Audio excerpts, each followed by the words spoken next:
지금 소개받은 민주당 공익제보자 2호 신용한입니다. 제가 가로수길 예화랑에 대한 불법 선거사무소 운영 그 의혹을 최초로 공개드린 게 작년도 11월 첫째 주입니다.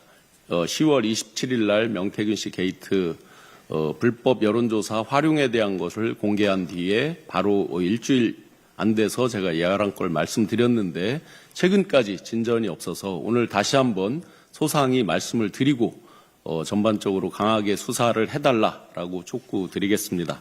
우선 제가 예화랑 불법 선거사무소 운영에 대해서 인지할 수 있었던 것은 당시 2021년, 22년 대선을 앞두고 윤석열 캠프에서 정책총괄 지원실장을 하면서 수십 차례 윤석열 후보 그리고 아침에 하는 전략조정회의, 저녁에 하는 일일 상황 점검회의에 제가 두세 번 빠진 거 외에는 빠지지 않고 다 참석을 했었기 때문에 선거 당일날까지 2022년 3월 9일까지 다 참석을 했기 때문에 지금 현재 장관, 차관, 대통령실의 수석, 비서관 또 국회의원이 되신 대부분의 그 회의에 참석했던 멤버들과 함께 계속해서 회의를 하면서 여러 가지 상황을 상의하고 이야기를 듣고 했었기 때문에 정확하게 보고 들은 내용들입니다. 당시에 선대 본부장급 인사들이 수도 없이 얘기한 바가 있습니다. 빨리 강남 가로수길 사무실에 가서 보고 드려야 되니까 정책에 대해서 빨리빨리 정리를 해서 달라 해서 실제로 아주 서둘러서 정리를 해서 드린 적이 있습니다. 그리고 그때마다 대부분의 그 본부장급 지금 이제 다 장차관급, 수석급, 비서관급 이렇게 되신 분들이죠. 뭐 실명 말씀 안 드려도 제가 기존에 공개드렸던 회의체 도표에 보시면 참석자가 누군지 다 사실상 나와 있습니다. 그분들께서 가로수길에 가서 빨리 보고 드려야 된다라는 말을 수시로 했습니다. 이에 대해서는 전 의원이었던 김용남 의원도 비슷한 이야기를 한 바가 있습니다. 그리고 캠프 내에서 지금 공기업의 간부입니다.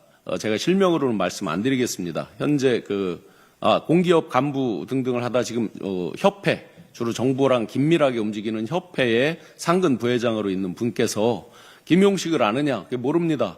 김용식이 가장 윤석열 대통령이 친한 사람이고 그 장인어른 정상명 전 총장이 결혼식 주례도 쓰고 지금 늘 거기에서 사무실에서 회의하고 있는데 소개할까? 그래서 저는 거의 매일 대면 보고를 하고 회의를 하고 있던 관계였기 때문에 제가 소개받진 않았습니다. 이럴 줄 알았으면 소개를 받을 걸 그랬나 봅니다.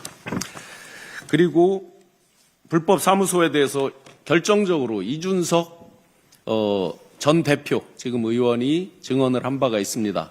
당시에 윤석열 후보가 저녁에 밤늦게 평택에 소방관 격려 위로차 갔다가 오면서 예화랑으로 와서 저녁 식사하고 가자라고 제안을 하면서 보냈던 주소를 당시에 받았던 문자를 이준석 의원이 공개를 한 바가 있습니다.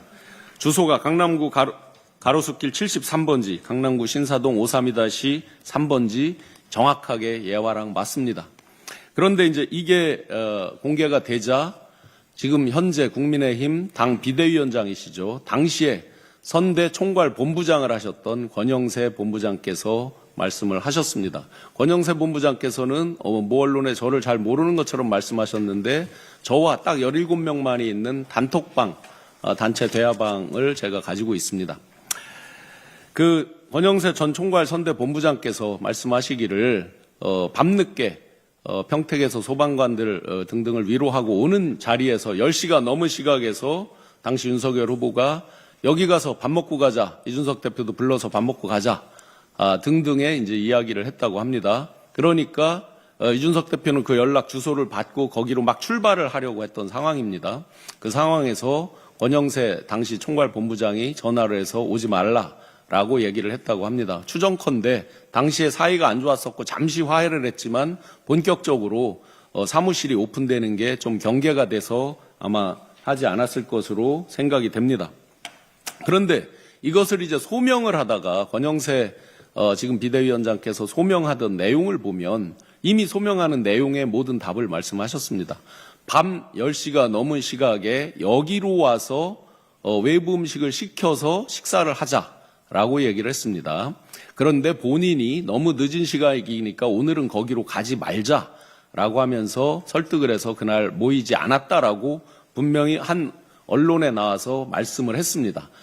사회자와 대담을 하면서 말씀을 했습니다. 자, 그러면 밤 10시가 넘은 시각에 여기로 와서 식사를 하자. 남의 사무실입니다. 분명히 이들의 주장에 따르면 예화랑을 쓰지 않았다. 상시적으로 쓰지 않았다. 그런데 분명히 예화랑에서 밤 10시가 넘은 시각에 외부 음식을 시켜 먹자. 남의 사무실에서 밤 10시가 넘은 시각에 외부 음식을 시켜 먹는 그런 사람이 있습니까? 정상적으로. 예를 들어 남이 쓰고 있다고 해도 어렵고 남이 안 쓰고 있다고 해도 어려운 게 상식입니다. 그래서 오늘은 거기에 가지 말고 그냥 헤어지고 집에 가서 먹자라고 원영세 당시 총괄본부장이 이준석 대표에게 이야기를 했다라고 본인이 말을 했습니다. 자, 거기로 모이지 말고 집으로 가자. 거기는 어디였습니까? 거기는 어디였습니까? 권영세 본부장이 지칭한 거기는 어디였습니까? 그래서 해명을 하는 답 속에 이미 모든 답을 이야기를 하고 있습니다. 여기로 와서 시켜 먹고 더군다나 외부 음식을 시켜 먹고 가자. 오늘은 집에 가서 먹고 거기에는 가지 말자라고 본인이 이미 해명을 했습니다.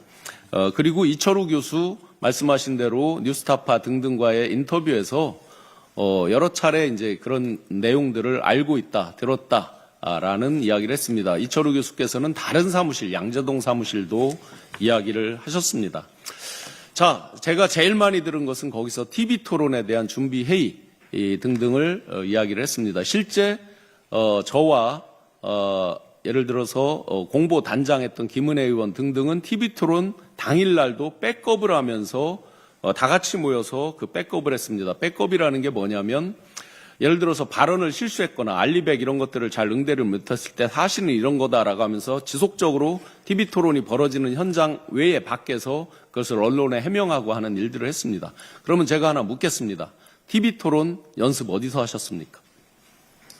후보자와 TV 토론 전담 팀이 있었습니다.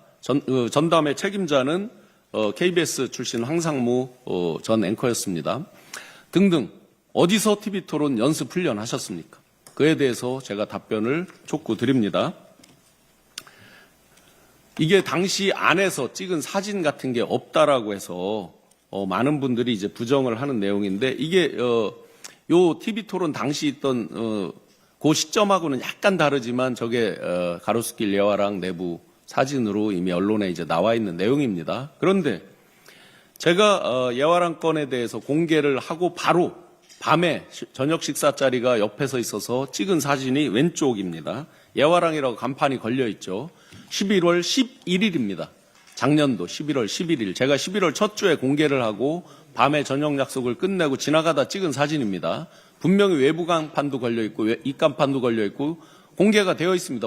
들어갈 수 있습니다. 그 앞에까지. 그런데 11월 18일 김용만 의원님을 포함해서 민주당 의원님들과 현장을 갔을 때는 바로 오른쪽 사진입니다. 높게 사람 키높이보다 훨씬 높은 그 펜스를 쳐놓고 공사 중이라고 해서 다 가려져 있었고 이 사진에 안 나왔지만 그 뒤에 바로 뒤에는 그 안에 내부 물건을 급하게 버린 흔적들이 수북히 쌓여 있었습니다. 심지어 미술 작품도 거기에 쌓여 있었습니다. 그런데 이상한 것이 하나 있었습니다. 그 지금 예화랑의 그 대주주 주인이라고 하는 김용식, 김방은 씨에 대한 거는 김용만 의원님께서 말씀하신 대로 김용식 씨는 실제 인수위에 갔었습니다. 배치가 됐었습니다. 그러다 중간에 개인 사정이라고 하면서 사라졌지만 속 사정은 다릅니다. 그 내부에서 직원과의 어떤 일이 있어서 사라진 것으로 이미 널리 알려져 있습니다. 김방은 씨는 기존에 쓰던 청와대를 새롭게 활용하는 그 TF에 배치가 됐으니까 자리를 받은 거죠. 일종의. 저 지금 건물에 펜스 쳐놓고 한 것에 H약품이 등장을 합니다.